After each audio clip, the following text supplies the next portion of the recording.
Imagine having a ticking time bomb inside your body. One tiny mistake and it goes off. That is exactly what is happening in your DNA right now. A single typo out of 3 billion letters will result in deadly genetic diseases. For decades, doctors could see the typo, but they were completely powerless to fix it. Then came CRISPR. Sure, it got the job done, but it left a horrible, chaotic mess behind. While no one was looking, science quietly underwent a terrifying evolution. We went from violently hacking DNA to literal molecular time travel. So how does this new ultra-precise CRISPR actually work? How do we fix its deadliest flaws? And why are some of the top scientists absolutely afraid of where this is heading next? Let's find out. To understand how insane this new tech is, you have to look at where it came from. Because CRISPR wasn't invented by a brilliant human scientist in a multi-million-dollar lab. It was stolen from an ancient microscopic war zone. CRISPR is actually a brutal immune system used by bacteria to fight off killer viruses. Think of it like a biological trophy room. When a bacterium barely survives a viral attack, it chops up the virus and saves a piece of its DNA in a genetic archive. If that same virus ever shows up again, the bacterium deploys a molecular assassin called Cas9, armed with a GPS tracking device called guide RNA.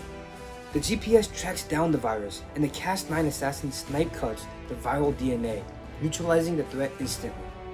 Then, in 2012, human scientists had a wild realization. We can hijack the assassin. By simply swapping out the GPS tracking code, we can trick Cas9 into cutting any DNA sequence in any living organism on Earth, including you. But the original CRISPR had a dark, dangerous secret. It completely severed the DNA rope. When you slice through DNA entirely, the cell completely panics. It rushes to glue the pieces back together like a terrified toddler fixing a broken vase. This frantic panic introduces random, chaotic mutations. Even worse, early CRISPR suffered from off-target effects, meaning the assassin would occasionally miss and cut vital, healthy genes by mistake. It was Russian roulette with human genetics. So, scientists went back to the drawing board and built something mind-blowing. First, they invented base editing. Think of it as a genetic pencil and eraser. Instead of violently chopping the DNA, it casually walks up and chemically mutates a single genetic letter into another, like turning a C into a T with absolutely zero cutting. Then came prime editing, the ultimate search and replace software. Scientists can now copy and paste entire new genetic sequences into a specific spot without ever breaking the core DNA helix. Because of these upgrades, CRISPR is no longer just a cool lab experiment. Right now, it is actively curing people of sickle cell disease. Human clinical trials are already underway to permanently delete blindness, diabetes, and even HIV from the human body. Curing deadly diseases sounds like the scientific dream, right? But this brings us to the edge of a moral cliff. Where do we draw the line? Right now, almost all legal CRISPR therapies use somatic editing.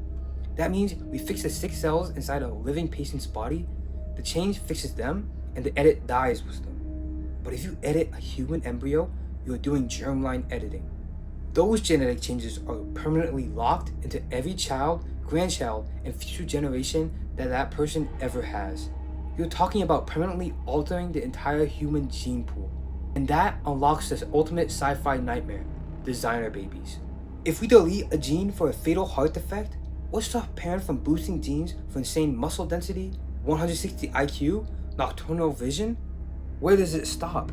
Bioethicists warn that banning this won't stop it. It will just push it underground. It could create a dystopian genetic divide where only the ultra-wealthy can afford to buy genetic upgrades for the children, leaving the rest of humanity behind. And don't think this is far off science fiction. It has already happened. In 2018, a scientist whose name I can't pronounce shocked the whole world by illegally creating the first gene-edited babies, twin girls named Lulu and Nana. He altered a gene to make them permanently immune to HIV, but because he used the early clunky version of CRISPR, he took unnecessary risks with their lives. The tool could easily have misfired, accidentally damaging other vital genes and exposing them to cancer or entirely new genetic disorders. Even worse, the court found he forged ethical documents and the babies weren't even at risk of contracting HIV in the first place. He risked their life for a scientific stunt. Today, the technology is getting cheaper, faster, and easier to buy. The barrier to entry is collapsing. CRISPR has evolved from a microscopic bacterial shield into one of the most powerful software editors the natural world has ever seen. For the first time in 4 billion years of Earth's history, a species has the power to manually code its own evolution. The tools are sitting on the desk, booted up, and ready to go. What do you think? Should we ban embryo editing globally, or is rewriting our children's future an inevitable step for humanity? Drop your thoughts in the comment below.